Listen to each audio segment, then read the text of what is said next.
Firegirl Chapter 20. The following morning, Mrs. Tracy announced to the class that Jessica was moving to Boston for more treatment. She would not be back in the class. Some kids mumbled a couple of words. A few even said it was too bad. We were just getting to know her. But there wasn't much real talk about it. Now that Jessica was gone, we all felt like a heavy weight had been lifted from our shoulders. Everyone had wanted that to happen since the first day we saw her. Finally, it was okay to be goofy and loud and dumb and regular again.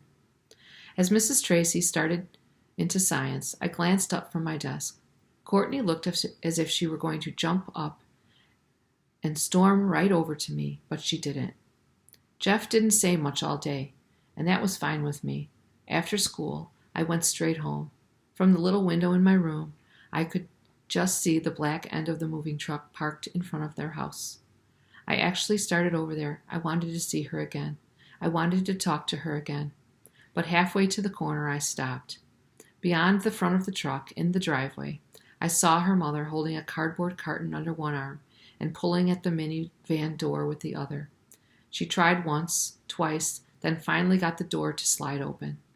Jessica appeared at the kitchen door, nudging it open with her arm. She dragged a thick duffel bag out to the step. I started walking over again, but when Jessica lifted the bag across the walk to the car, I stopped again. Mrs. Feeney turned around and then moved back. I guess she was surprised to see Jessica so close behind her. Jessica looked at her mother and then pulled something green from the opening of the duffel bag. It was the stuffed frog she'd shown me the night before. She plopped the frog on her mother's arm suddenly. Then she hopped it jerkily across her mother's shoulder to her cheek and leaned in it as if to give her a kiss. After a moment, she pulled back. It nuzzled it for a second and then put it into the bag.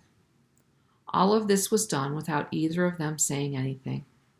I watched as her mother helped Jessica stow the bag and then went back into the house with her.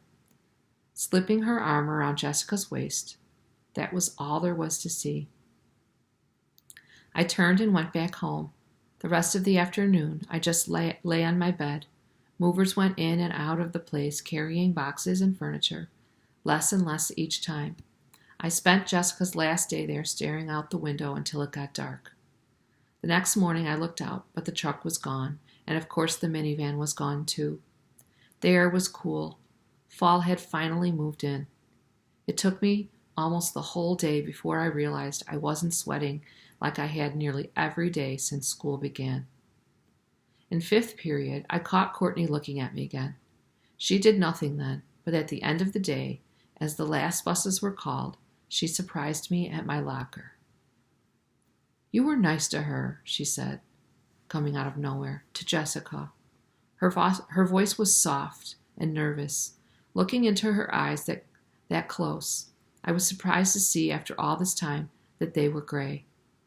"I didn't do anything much," I said. "You did. You must have. She nominated you to be class president because you were nice." That last word stung.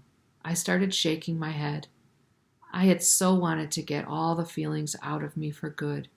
When Jessica left, I wanted all my mixed up thoughts about her to leave too, but it was like they wouldn't go.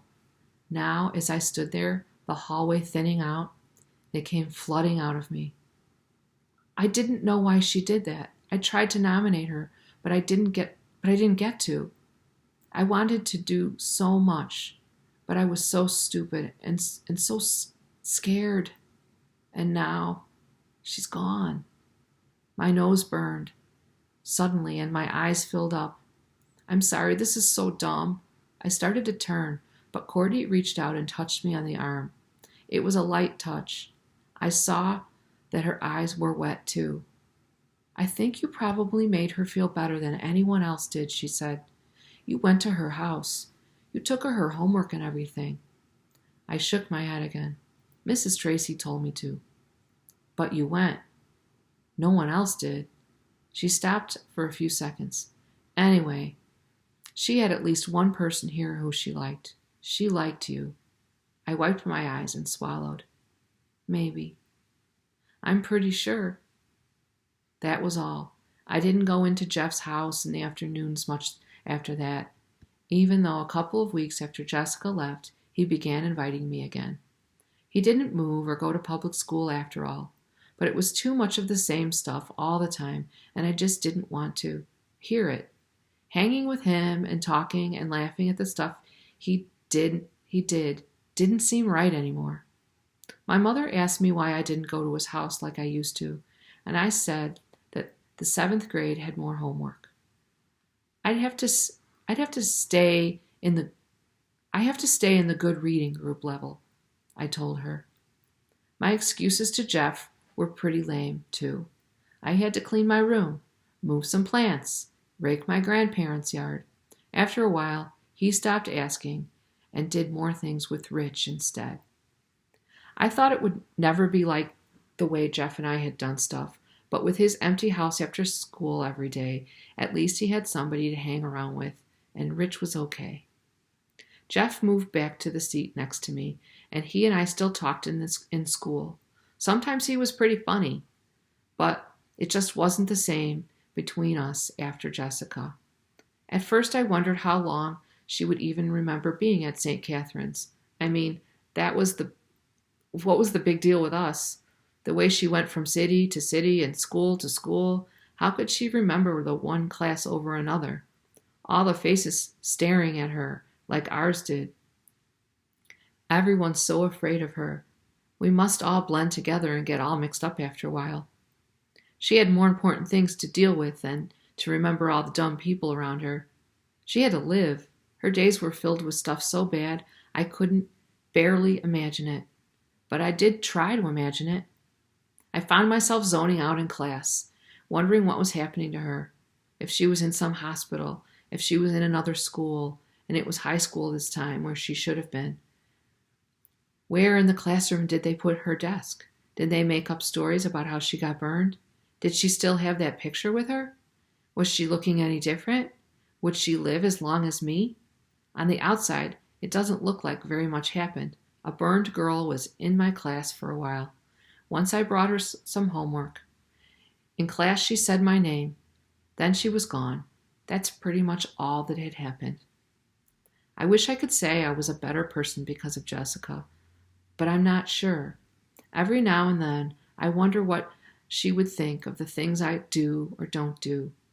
Would she get mad at me like an older sister would? Would she smile like when she said, "A vote for Tom," that time in her room?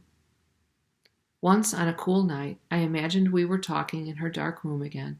Everything quieted down, and it was just like us. I told her I talk to Courtney more now, and that she's not in my adventures so much anymore. I don't know who it is, because her face keeps changing. Then, even though I knew I was talking for both of us, Jessica said I should take all those snake pits and detachable ears and invisible elbows and find a way to do something really good with them. Maybe I will. Maybe tomorrow. I'll try to get out there. One thing I know, if I ever saw her again, I think I'd start saying all kinds of stuff and probably wouldn't be able to stop. I'd want her to talk too, a lot. I'd want us both to talk to each other, deep into the night and not stop. Mostly, I'd want to tell her thank you, and I'd try to say it loud enough for everyone to hear.